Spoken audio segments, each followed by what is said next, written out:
المولى القدير وتعبد المنان وتحفز النفس الكريمة تبتغي الجنات بحلول شهر الصوم والرحمات والرضوان وبصومها وصلاتها تزداد بالحسنات. أعوذ بالله من الشيطان الرجيم. بسم الله الرحمن الرحيم. الحمد لله رب العالمين، والصلاة والسلام على سيد المرسلين وعلى آله وصحابته والتابعين لهم بإحسان إلى يوم الدين. فإن أصدق الحديث كلام الله تعالى، وخير الهدي هدي محمد صلى الله عليه وسلم، وشر الأمور محدثاتها، وكل محدثة بدعة، وكل بدعة ضلالة، وكل ضلالة في النار. ثم ما بعد، إن شاء الله تعالى وحين كلمات كورن دونا أحكامت صومك بشان خيرك بدن نكتشي رومانتك وينوء waxaan isku dayi doonaa baynu kalimaad sheegno fadhigeena koowaad saddex qodob baynu isku dayi doonaa baynu ka hadalno soomka maxaa tahay oo taariifka soomku uu leeyahay baynu wax ka sheegi doonaa fadaaisha soomku uu leeyahay iyo bishan khayrka badanna waxaynu ka oran doonaa kalimaad kooban xikamta soomku uu leeyahay isla waxaynu ka oran doonaa taariifka haddaynu ku horeyno marka laga hadlayo soomku asawmu xagga luqada alimsaak baa la yidhaahdaa alimsaaku can shay in laga joogsado ayaa la yidhaahdaa oo qofku luqa ahaan marka laga hadlayo ka joogsiga shay laga joogsado, hadalkoo laga joogsado, cunadoo laga joogsado, shayga laga joogsado ayaa waxaa la yidhahdaa markuu qof ka joogsado qofkaasi waa saa'im. hataa ay tilmaamaan faraskii codkiisa ama darankiisi joojiyey ama socodkii orodkii joojiyey waa khayrun saa'im bay yidhaahdaan. khayrun siyaamun wa khayrun hayru saa'ima taata alcajaaji wa ukhraa taclu kullu jamaawakilaha. waa faras markaa saa'im ah ama socodkiisii buu gaabiyey oo waa socodkii uu joojiyey ama codkiisii buu gaabiyey, labadaba waa la yidhaahdaa. aayadda qur-aankeeda waa ka allah subxaanahu wa tacaala إني نذرت للرحمن صوما إني نذرت للرحمن صوما.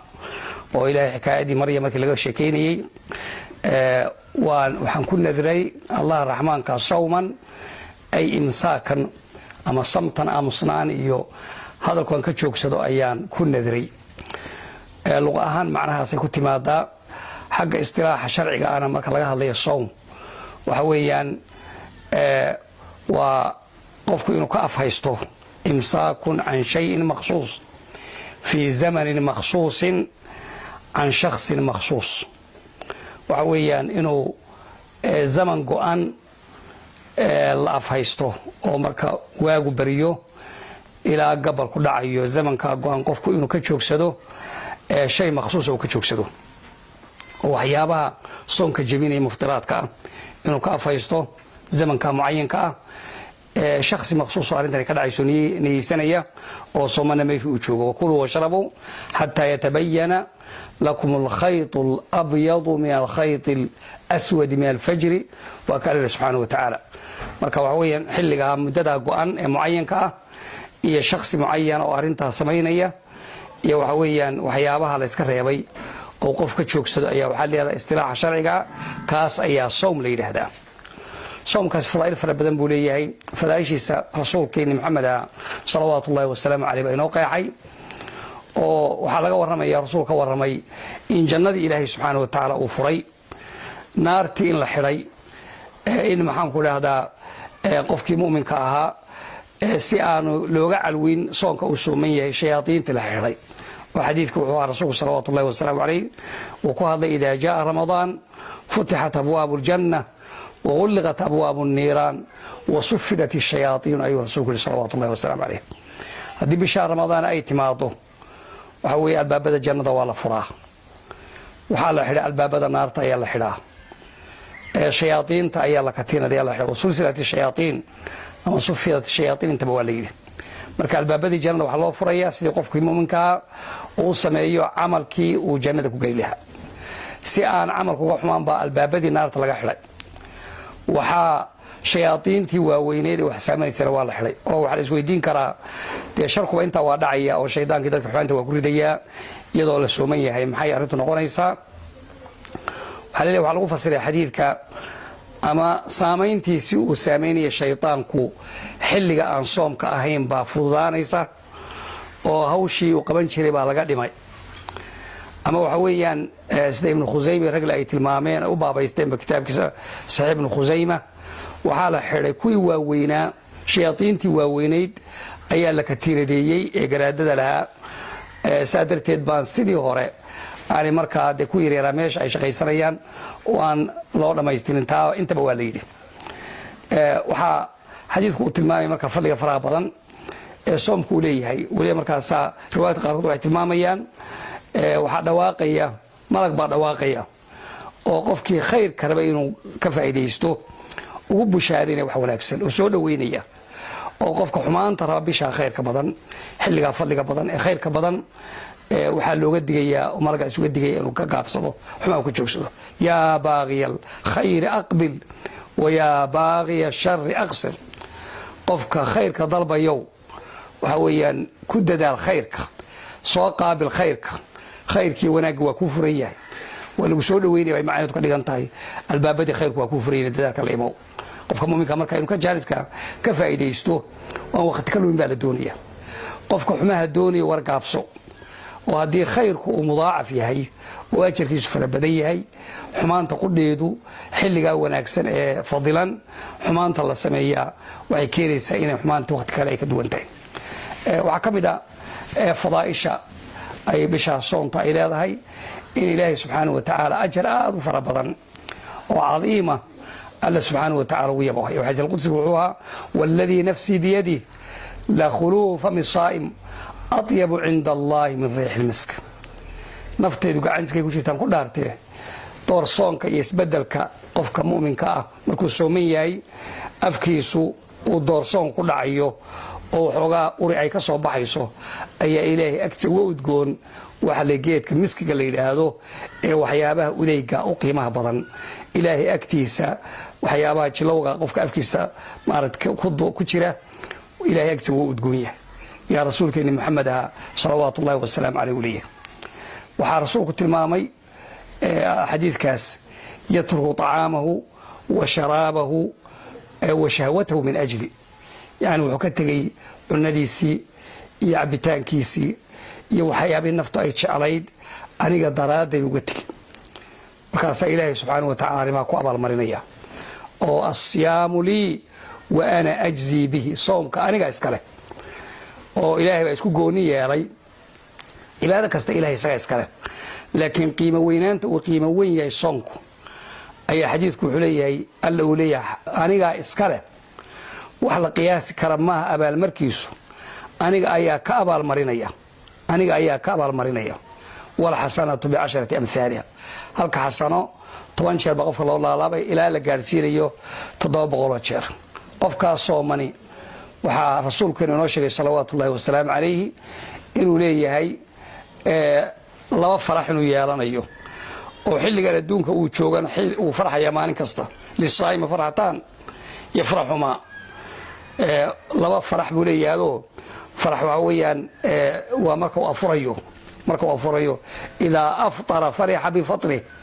markuu maalintii oo dhan shaqadiisii soo gutay oo uu soomanaa oo uu gaajaysnaa oo soo gaajooday oo soo haraaday oo xilligii afurada ay joogto oo biyihii qaboobay iyo macaanaa uu ku afuray oo timirtuu ku afuray wuxuu ku farxayaa inuu xilkiisii gutay.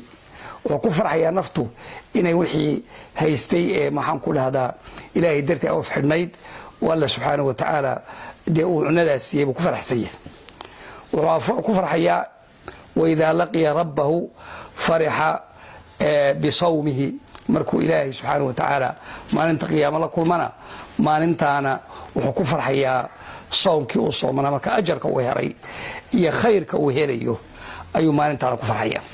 oo waxaa la yidhaahdaa dee xadiidku inoo tilmaamay albaab jannada laga galo oo baabu rayaan la yidhaha, baabkii cokonaanshaha oo qofkii galaa soomanaa uuna haraad dambe aanu dib dambe oomi doonin ayaa rasuulku inoo sheegay salawaatu ullahi wasalaamu calayh ina fi ljannati baaban yuqaalu lahu rayaan.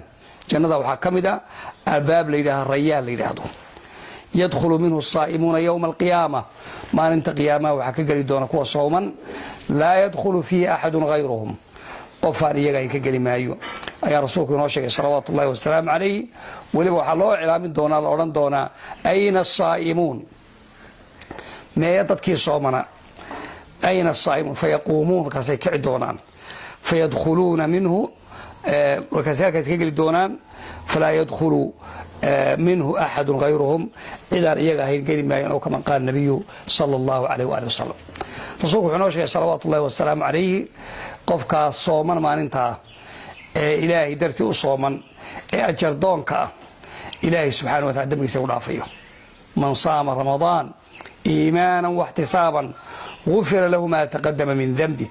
qofka sooma ramadaan isagoo rumaysan soomka waajibnimadiisa rumaysan, isaga oo ku xisaabtamaya oo ilaahay subxaana wa tacala agtiisa ka rajaynaya abaal iyo khayr ka rajaynaya, gufira lahu maa taqadama min denbi, dembigiisii horreey o dhan waa loo dhaafaa ayaa rasuulku inoo sheegay salawaatu ullahi wasalaamu calayh. wax sahlan maaha marka dembi dhaafka iyo khayrka faraha badan ayaa ku sugan soomka aad soomayso. soomka ilaahay subxaana wa tacala xikam buu jideeyey, oo xikamta koowaad inay tahay cibaado ilaahay subxaana wa tacala lagu farad yeelay, waynu alle subxaana wa tacaala ku caabudayno, waynu alle subxaana wa tacala ugu dhawaanayno, waa qodobka koowaad. waxaa kaloo xikamta ka mid inay tahay sir addoonka iyo rabbiga u dhaxaysa, oo qofkan muslimka ee sooman waxaa ilaahay subxaana wa tacaala soonka uu u sooman yahay wuxuu ku tarbiyoobayaa ilaahay subxaana wa tacaala muraaqabadiisa, ilaashiga rabbigu ilaashanayo ayuu ku tarbiyoobayaa. oo addoonkii waxaa ku abuurmaysa cabsi iyo waxa la yihahda ikhlaas iyo istusla-aan oo camalkan uu samey ilahay dartee ka tag. waayo inaad sooman tahay allahumba ku og. ilaa qofka intuu gurigiisa iska galo iyadoo cidoogan buu raashin iska cuni karaa oo biyaha iska cabi karaa, dadkana uu iska dhex socon karaa, waan soomanaya buu ku odhanaya. laakiin cunadii iyo cabitaankii iyo wixii naftu rabtay o dhan buu ilahay darti uga tegey, allah baa ka warhaya. marka waa sirta addoonka iyo rabbiga ka dhaxaynaysa oo ikhlaaska iyo ajarka faraha badan uu ku helayo, oo arrintaasi markaa riyaagii iyo istuuskii ma soo gelayso. waxaa xikamtiisa ka mid ah soomka qofkan wuxuuga caado yeelaya waxaa la yihahdo qofku nidaamka ayuu baranaya, midnimada ayuu baranaya, cadliga ayuu baranaya, sinaanta ayuu baranaya. oo macnaheedu waxa weeyaan bulshada muslimka ah bishaas meesha meel wada joogto, qolba meel ay wada joogto, oo xilli keliya cunadii la joojinayo, oo xilli keliya wax la wada cunayo. waxay arrintaas ku tusinaysaa nidaam baa la baraya dadki, waxaa la barayaa midnimo ayaa la baraya, oo kii madaxda ahaa, kii madaxweynaha ahaa, qofkii madaxda loo ahaa, kii qaniga ahaa, kii faqiirka ahaa, bulshada nooceeda kala duwan, kii odayga duqa ahaa, kii dhalinyarada ahaa, waxa weeye intuba waa ku siman yihiin soonkaas iyo xukunka alle subxaana wa tacala u saaray. waxaa ka soo baxaysa markaa in la helo ummad midaysan oo meel u wada jeeda, oo waxay qabanaysaa ay xilli kaliya wada soomaysa. waa nidaamka iyo cadliga iyo sinaanta ku baranaya. waxaa lagu barayaa qofka muslimka uu dareemaya marka uu sooman yahay walaalihiisa muslimka ah ee gaajaysan, ee fuqarada ah, ee baahan ayuu dareen u yeelanaya. sababtu waxay tahay ninkii isagu aan awal hore gaajaba aan aqoonin, oo xilli walba wax cunayey, oo hantiilaha ahaa, oo gaajadu isaga ay kala caaganaayeen, qofkaasi markuu bishaas soomanaado oo uu haraado oo uu gaajoodo, gaajoy maxaa tahay buu ogaaday, haraadow maxaa tahay buu ogaaday. waxaa u soo baxaysa dad badan oo muslimiina oo walaalihiisii inay gaajoonayaan, oo durufaysan yihiin, oo arrintooda ay adag tahay. wuxuu bixinayaa markaa waxaa la yihahdo cadiyadii iyo deeqdii, inuu dadka afuriyo, inuu dareemo walaalihiis baahida ay qabaan. waxaa halkaa ka soo baxday atakaaful ijtimaaci, dadku markaa bulshadii inay isku kaaftoonto, isku filaato, oo qofkii baahnaa laga warhayo, oo qofkii baahnaa la taageero, oo qofkii baahnaa lala dareemo aalaamta iyo xanuunka iyo dhibka haysta lala dareemo ayaa ka soo baxaysa. taasina runtii waxaynu odhan karaa waa xikam laga dheeganayo soonka bisha ramadaan la soomaya. waxaynu odhan karaa soomku waa nooc tadriib iyo tababar ah, tababar camaliya, oo dabdu nafsi waxay naftan in la dabdiyo la sugo, naftan in la bara sabirka, naftan adayga in la baro naftan waxa la yidhaahdo sabirka noociisa ina barato marka qofka bani aadamka waxa kugu wanaagsan oo kugu qiimaha badan oo kugu fiican waa naftaada hagaajiso naftaada inaad ka adkaato waxa weeyaan wax sahlan ma aha salafku waxay ka adjeen wax kasta waan hagaajiyay wuli laakiin wali naftaydi baa la baaxadgaya naftaada inaad gacan ku dhigto oo aad adigu hanan karto wax sahlan ma aha marka waa nooc tababar ah waa nooc tadriib ah oo qofku bisha uu sooman yahay oo naftiisa tabarayo oo Allah subhanahu wa ta'ala xilqaad uu noqonayo qofkii waxa ka soo baxaya noocyada sabirka oo dhan sabir uu ka sabrayo macaasida oo beenta xanta aytanka aflagaadada waxyeel cid kale waxyeelo ayuu naftiisii ka sabir siinaya as-sabru ala taa'a ayaa ku jirta oo qofka muslimkii waxa weeye soonka uu sooman yahay cibaadaadka uu gudanayo adkaysanayo taacada ku sabraya waxa ku jira sabr ala aqdaar illah oo soonkan aad soomantahay qadarka ka yimaba wuxuu noqday gaajo inay timaado xilliga kululaad haraado maartay adoo shaqeeyo duruufo ku soo maraan waxa soo baxay marka anwaacdii sabirka dhamaanteedba anwaacdeedii ayaa soo baxaysa halka waxa imanaysa marka qofkii inuu naftiisi ka adkaaday oo dabdi oo ka adkaaday oo hadhowto siduu rabo u hagayo waa darsiga runtii muhiimka ah ee laga baranayo ama in xikamta kamida inuu ka faa'iideysano bisha Ramadaan soonkeeda waxa kamida waxa weeye soonku waa kasru lishahwa oo qofkan ilaahay shahwa ku abuuray oo rasuulku sallallahu alayhi wasallam alayhi wa ka hadlay inuu soonku qofkan uu yahay muslimka ah uu yahay maxaan ku waliba dhalinyaradaasiiba shahwadii inuu jabinayo inuu tawaazun ku sameeyo inuu ilaaj yahay oo qofkan ilaahay waxa ku abuuray shahwada ah waxa jabin karayaaba waxay tahay soonka ya macshar shabaab man istataa'a minkum alba'ata falyatazawwaj fa innahu aghaddu lilbasari wa ahsanu lilfarji wa man lam yastati' fa alayhi bis-sawm fa innahu lahu wija' ayaa rasuulku sallallahu alayhi wasallam alayhi oo taa macnaheedu yahay dadka dhalinyarta ahaado qofkii kari inuu guursado ha guursado ayaa rasuulku sallallahu alayhi wasallam alayhi waayo guurku wuxuu keenayaa te marka qofku uu dhowr soonaado isha inuu laabo aanu baaladaymoona mala kale eegin waxa weeye xubinkii inuu ilaashamo ayaa soo baxaysa hadii aanu marka awood u lahayn qofkii inuu soomo rasuulkeena Muhammad aha sallallahu alayhi wasallam alayhi wuxuu marka daayartii dhalinyarta ahayd oo shahwadu ay ku xoogan tahay oo faraya inay soomaan soonkaasi tuniin buu yahay neefka xoolaha ah marka raba in la dhufaano dawaata la tumo marka waa uu tafariisanayo soonkaasi marka tarbiyo ayuu qofka gelinayaa waxaynu ilaahay subhanahu wa ta'ala ka rajeeyna inuu naga dhigo kuwa soonka ilaahay uu ku anfaco soomkooda soom la aqbal Allah laga dhigo ilaahay waxaan ka rajeeynaa subhanahu wa ta'ala amaashaynu sameeyo amal saalix Allah ka dhigo cudurrada iyo xanuunada iyo waxyaabaha jira ilaahay subhanahu wa ta'ala umada ka badbaadiyo subhanakallahumma bihamdika ashhadu an la ilaha illa anta astaghfiruka wa atubu ilayk